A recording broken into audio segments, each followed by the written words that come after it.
Bonjour à tous et bienvenue dans CyberTalk, le podcast de la Cyber Security Coalition, podcast mensuel dans lequel j'interviewe des personnalités du monde de la sécurité en ligne. Je suis Alexandre Pluvinage, animateur du podcast.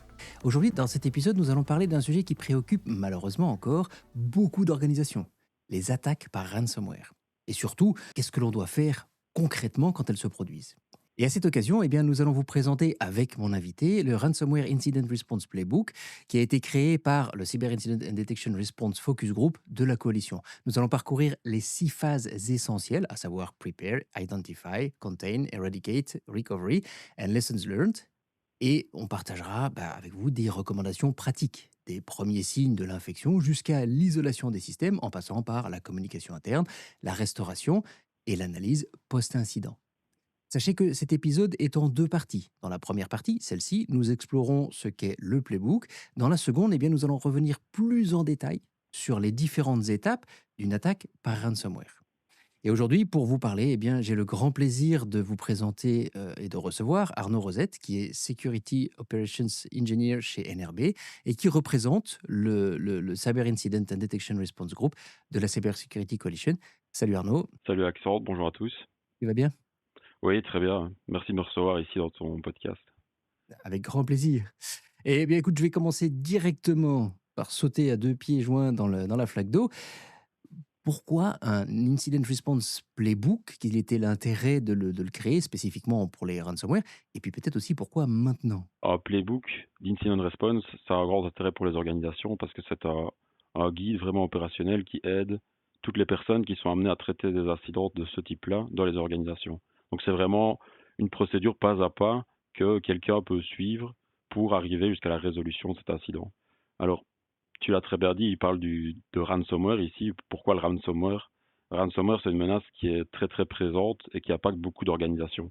Donc c'est pour ça qu'on s'est focalisé sur celui-là, ce type d'incident-là en priorité, et aussi parce qu'il est très très impactant pour les organisations. Alors Mmh. l'idée aussi est de le décliner après dans d'autres playbooks, forcément. Mmh. C'est vrai que le ransomware, on en a entendu parler beaucoup il y a 2 ans, 3 ans, peut-être encore un peu l'année dernière. On en entend moins parler et pourtant ils sont toujours aussi présents. Tu confirmes ça? Oui, bien sûr, tout à fait. Donc, moi qui côtoie très très fréquemment ce type de menace, il est toujours très très présent. Donc, c'est quelque chose qu'on côtoie encore, allez, je vais pas dire quotidiennement, mais au moins chaque semaine. Il y a des organisations en Belgique qui se font avoir par ce type de menace. Et donc ce playbook que vous avez créé, c'est pas un rapport théorique finalement, c'est plutôt un plan d'action opérationnel? Tout à fait, ouais. Le but, c'est que ce soit vraiment pratique. Si c'est pour le laisser sur une étagère, ça n'a vraiment pas d'intérêt. On essaie justement de garder ça assez concis, mais toujours avec le niveau de détail nécessaire pour que quelqu'un qui n'est pas au courant de la situation ou qui ne sait pas ce qu'il doit faire, il puisse prendre ce guide et rapidement, il sait alors ce qu'il peut faire. En l'ayant lu avant si possible quand même, parce que Bien c'est sûr, peut-être ouais, de mais tard, ça j'imagine qu'on va y revenir, mais la préparation est clé, en fait, dans ce type d'attaque. Au plus on sera OK, préparé et au mieux on va pouvoir répondre. OK.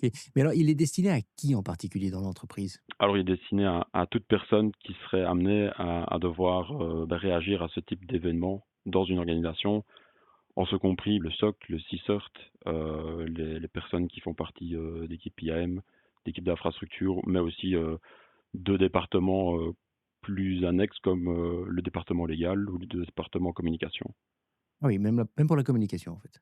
Oui, exactement, parce qu'effectivement, dans ce genre de situation, bah, il peut y avoir des impacts internes, externes. Alors, il est très important forcément de communiquer proprement à l'intérieur de l'organisation, mais aussi à l'extérieur. Mmh. Et donc tu disais on prépare. Bon maintenant malheureusement l'incident peut arriver, il arrive. À quel moment est-ce qu'on le sort du tiroir ou de l'étagère? On le sort de l'étagère déjà avant l'incident, si possible, comme tu l'as dit, pour le lire au moins quelques fois, pour s'en imprégner, ça c'est le mieux. En tout cas, les personnes qui sont vraiment amenées à agir en première ligne, elles doivent quand même le connaître, pas par cœur, mais avoir une bonne connaissance, mais aussi pouvoir le pratiquer. Donc, c'est-à-dire que si on se rend compte qu'il y a des choses qui sont manquantes ou qu'il faudra adapter, il faut vraiment l'adapter. C'est quelque chose d'absolument vivant, un playbook. Mmh. Et il est déjà disponible by the way? Parce que moi je l'ai pas encore vu pour être honnête. Oui, il est disponible ce playbook, donc tous les membres de la coalition, l'ont reçu ou vont le recevoir et c'est bien l'idée, c'est de le partager un maximum. Et vous parlez de scénario type, vous parlez de détails sur l'attaque, dans le document peut-être? Oui, donc il faut pouvoir sentir quand est-ce que c'est le moment d'utiliser ce playbook. parce que celui-là, il concerne uniquement un type de menace bien caractérisé que le ransomware. Donc une des premières choses, ça va être de pouvoir identifier ces signes, ces signaux enfin, dans les premières remontées, parce que des fois, on n'est pas toujours au courant de l'étendue exacte de l'incident quand on est au stade des premières remontées. Euh, mais une fois qu'on a détecté ces signaux, alors il est important de pouvoir déclencher ce playbook. Mmh. Et tu penses qu'il est utilisable pour d'autres types d'attaques, même sans les détails, mais au moins dans l'organisation, dans les différentes étapes, finalement, c'est un peu tout type de cyberattaque? Oui, les grandes lignes, en tout cas, les grandes phases, ça sont communes à toutes les cyberattaques et bon nombre des bonnes pratiques qui sont évoquées dans ce playbook peuvent être utilisées de manière commune. Tu Euh, parles de bonnes pratiques. Vous avez réuni dans le focus group, des expériences ou en tout cas des préparations de différents membres de la coalition? oui, ça a vraiment été un travail commun. Donc, on a fait plusieurs workshops. On a utilisé l'intelligence de plusieurs organisations pour pouvoir compiler tout ça et en faire ce playbook. Donc, c'est vraiment quelque chose duquel on est quand même assez fier parce que c'est vraiment un travail collectif au niveau belge. Je pense qu'il y a peu de domaines où on peut justement mettre ensemble autant d'acteurs différents, enfin autant d'acteurs belges, pour générer quelque chose qui peut être fourni à la communauté. Est-ce que moi j'ai une PME, je peux l'utiliser ou alors j'ai une très grosse entreprise, une multinationale, ça se destine plutôt à qui? À tout type d'organisation. C'est ça qui est bien, c'est que donc le but, c'est vraiment aussi quand on va préparer, c'est de pouvoir s'approprier à sa propre organisation, ce playbook. Donc il y a des choses qu'il faut modifier effectivement. Si on a une petite structure, alors, bah, peut-être qu'il y a certaines choses qu'il faut rendre un peu plus légères et si on a une plus grosse structure, peut-être qu'il y a certaines choses qu'il faut rendre un peu plus formelles. Mais globalement, il conviendra très bien à tout type d'organisation.